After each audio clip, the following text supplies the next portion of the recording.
Hello. So in this video, we're going to talk about Roland Emmerich's Godzilla. Emmerich or Emmerich, I'm not 100% sure. Usually when I'm not sure how to pronounce someone's name, I do attempt to look it up on YouTube and get someone who knows how to pronounce it to say it so that I can say it correctly. I neglected to do that in this instance. So, Roland, if I have mispronounced your last name, well, one or the other of those pronunciations will be wrong, or both. So I apologize if I've gotten it wrong. But this is Godzilla. This is the 1998 film starring Matthew Broderick, and maybe neck and neck with the original Godzilla film. This is absolutely my favorite Godzilla movie that I've ever seen. I think in part that's because it's nicely nostalgic for me. I was around in 1998. I don't remember whether I saw this in theaters or not, but I know that I saw this late 90s, early 2000s. That whole general sort of period, I definitely watched this movie. And I really, really enjoy it. And again, sort of, it's one of those things where, like, for me, it was a nice childhood film. And coming back to it is very pleasant in that way. However, I think this is a thing that I'm just going to experience for probably the rest of my life.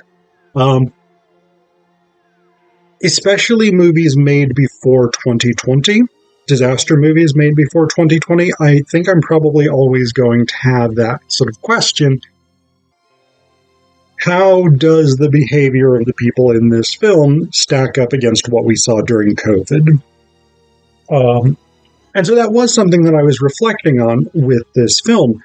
But I also think there's another massive collective issue that we're facing that is relevant for the reading of Godzilla, which is global climate change. And I think that's a really interesting one to think about this film in terms of. So I'm going to talk about both of those things. So, Godzilla, everybody knows Godzilla. He's one of them. He's probably, well, I don't even want to say probably. He is the most famous of the kaiju, these Japanese monsters. Godzilla, I would say, is without a doubt the most well-known. And this iteration of Godzilla has him, her. It's interesting because at some point they determine that Godzilla is pregnant, and yet they keep referring to Godzilla as him. And the reason that that's interesting is because nobody ever,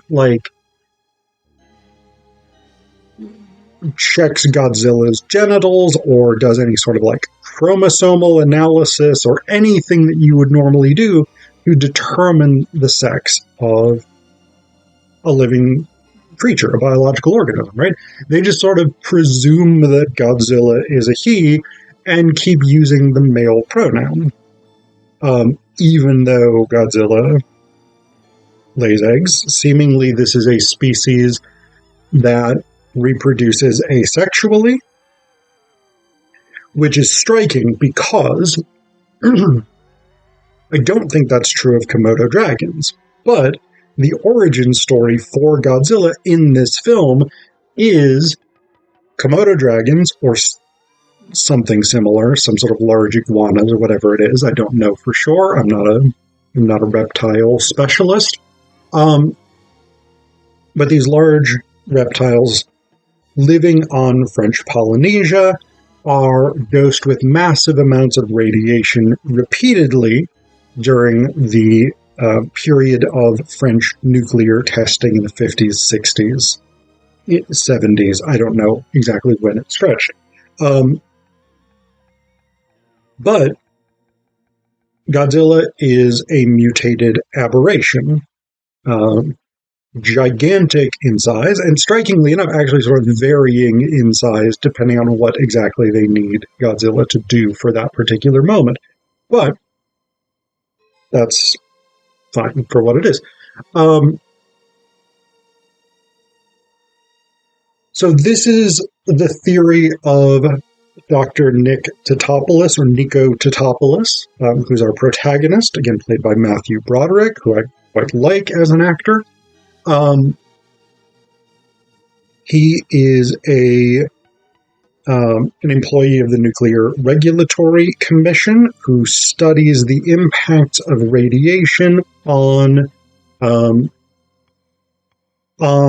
living creatures that have been mutated by that radiation, right? So he basically is a scientist who is looking at the impact of humanity's direct alterations to the world, to living organisms. You can see where the global climate change issue might start to become relevant, right? And Godzilla I'm going to keep using the male pronouns because that's what they use in the film. Possibly gender-neutral pronouns is better because it's not really clear that Godzilla functions on a binary sex system, but we'll, again, put that aside. You know what? No, fuck it. I'm going to use gender-neutral pronouns for Godzilla. Godzilla, I've decided, is a trans icon. I don't know if the trans community necessarily wants Godzilla, but Godzilla is awesome, and the trans community is awesome, so it works, in my mind. If you are a representative of the trans community and you don't want Godzilla in your community, feel free to let me know in the comments, and I will retract that. Anyway, it doesn't matter. This is a line of nonsense. But so Godzilla makes their way from French Polynesia through the Pacific to, I guess, the Panama Canal, and goes through the Panama Canal, and nobody notices that Godzilla has gone through the Panama Canal, or maybe over the Isthmus of Panama. It's not 100% clear, but somehow they go from the Pacific, where French Polynesia is, to the Caribbean, where Jamaica is, because they show up in Jamaica, and then they go to New York City. Why? The film attempts to explain it as many animals travel great distances to nest, to reproduce. Cool, that's true, but I believe usually animals travel great distances back to wherever it was that they were spawned, right? Like salmon, for instance, will swim upstream to wherever it was, the exact place where they hatched. They don't just go to a random spot somewhere else in the world. So, but they wanted to set the film in New York City. So you do that, right? So, Godzilla is just fucking wrecking some stuff in New York City. The military is concerned about this. The civil authorities, the mayor of New York is concerned about this. They evacuate Manhattan. They attempt to basically contain Godzilla within Manhattan. And they think that they've done that, but then they realize, oh, Godzilla can burrow through the subway tunnels. Maybe they got out of the island. Nope, they're still on Manhattan. Cool, everything is good. The military has set up blockades. You got this group of scientists, including Nick. They're doing stuff, trying to figure out what's Godzilla up to. How do we defeat them, etc., etc. And Nick seems to be the only person in the entire sort of military scientific complex who is competent, because he basically figures out everything that they ever need to know about Godzilla, and the rest of the scientists contribute very little, and the military basically just whiffs repeatedly, right? Like they come up with this plan of a fish trap where they're going to dump loads of fish in in an intersection, basically, and they're going to draw Godzilla out to eat the fish. That's Nick's plan, by the way, and it works perfectly. And then the military's like, fire everything at him. Oh, it didn't work. They escaped. They literally, they did not care. Godzilla did not care that they were just getting blasted with all of these guns and artillery and rocket batteries and fucking... They take out 3 attack helicopters and all of this stuff. Like, Godzilla just wrecks everybody, and the military blows up a lot more stuff in New York City, which the mayor is not thrilled with. So this is sort of the general tenor of things. As this is going on, you have one low plot with Nick's former girlfriend, Audrey. She wanted to become a reporter, but she hasn't quite made it, and she's sort of struggling, and then she sees Nick on TV, and she's like, aha, I have an inner connection with this story. I can get us a great scoop. And then her scumbag boss is like, shh, quiet, small woman. I don't care. I'm a man. He's basically a dick like that. So she ends up stealing his press badge, goes and gets the story, right? And then releases it. That gets Nick in trouble. He gets fired by the military. And she has a whole crisis of conscience around that, tries to make it up to him by, like, proving that he was right with his theory that Godzilla is nesting. Nick gets picked up by the French intelligence services, who are also in New York City, operating clandestinely. Philippe Roche is the leader of this group, and who plays him? Jean Reno. Really, really good. So it's interesting that they are operating clandestinely without the knowledge of the U.S. military, U.S. law enforcement, State Department, etc., because normally if you're running a covert operation within an allied nation, that's regarded as a bad thing. But the French are doing it because they recognize that their nuclear testing is what has created Godzilla, and they want to take responsibility for it. So, medal for them. Good work taking responsibility for your fuck-ups. Now, what becomes really interesting is that the military, when they fire Nick because Audrey stole his story, they're basically like, we now ignore everything that you've ever said. Oh, you've given us reliable, concrete proof that Godzilla is pregnant and nesting? No, you're fired. Therefore, you're wrong. Now, this is, again, one of the interesting things, where it becomes a sort of question of how people responded to COVID, because on the one hand, you have a scientist, Nick, right? He's doing tests. He's checking his stuff at the labs. He's doing everything he needs to do, and he's being pretty consistently supported by the actual evidence. Also, I'll throw this out there. This is an interesting one because I didn't necessarily think about this any other time that I've watched this movie, but this is in part a reworking of Henrik Ibsen's play An Enemy of the People, in which a scientist is like, here is this actual information about this major problem we're going to be facing, and other people are like, that is inconvenient, therefore not true. So, yeah, the military is basically like, we don't want to deal with that problem, therefore it is not a problem. We're not dealing with it. You cannot make us look at the evidence.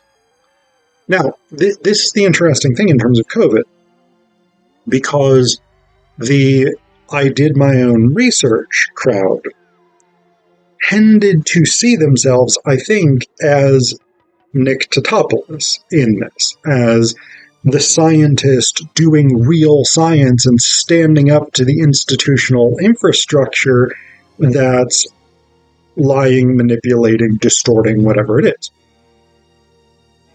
The problem is that the I did my own research crowd tended to be the military leaders who say, what you're saying is inconvenient, therefore wrong.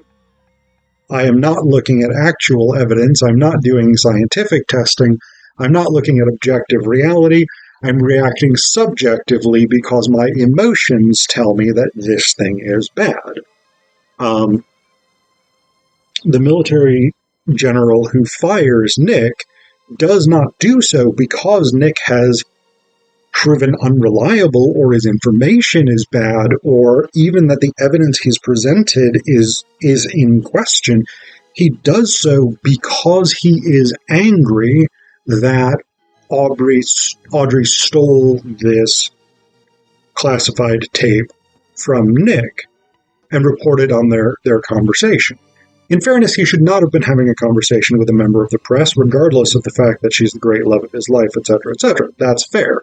But if you then go from, I am mad that you have leaked this information semi-advertently and semi-inadvertently, to, therefore we are discounting your scientific information about this actual problem, you are reacting emotionally. That general is reacting emotionally. And the decision not to look for Godzilla's nest is, in fact, a problem.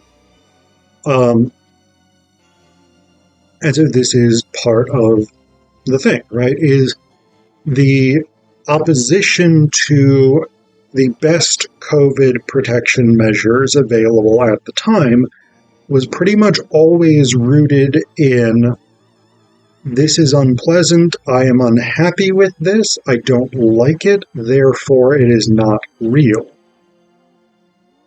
Pretty much no one who was in the I did my own research crowd produced actual reliable scientific evidence suggesting that the things we were being told to do, like wear masks, practice social distancing, wash our hands, etc., were not actually helpful. What they did was they relied on pseudoscience, they relied on questionable evidence, they relied on unreliable information, etc., because that was what they wanted to be true. And so again, you have this problem where actual scientists are saying, here is the truth based on the best evidence available. But that truth is inconvenient, to sort of borrow Al Gore's movie title, which is also the connection with global climate change. Scientifically, there's no real debate about whether or not climate change is happening. It is. Scientifically, there's no debate about whether or not human activity has driven it. It has. There's no real fundamental disagreement about that. There's some disagreement about the degree to which it is human-driven versus contributed to by other factors, etc., but basically everyone who seriously looks at this issue, who is not politically motivated to say otherwise, agrees that it is human-driven. Now, this is a cool thing with Godzilla, because in that film, again, the French say, wow, we fucked up. The thing that we did was bad, and it created bad outcomes, and now we want to rectify that. Strikingly, the way that they rectify that involves the destruction of large portions of New York City, including blowing up Madison Square Garden, where Godzilla's nest is. But this is a huge difference from global climate change, right? Where especially in the US, in the West somewhat more broadly, but in the US especially, I think, we sort of institutionally and ideologically reject the scientific evidence that establishes beyond a reasonable doubt that climate change is driven by human activity, and we refuse to take responsibility. We refuse to make the major structural changes necessary in order to deal with the problem. Now, one might posit, and being an American, I think I can posit this with a fair degree of certainty, that if global climate change was something that we could shoot a lot of missiles at, the US would be all fucking over it. But the fact that it requires changes that are going to cost the wealthy and powerful money and are going to be inconvenient means that we don't want to deal with the problem. We would rather like the general in Godzilla, close our eyes, stop up our ears, and say, "Na na na na na, you can't make me."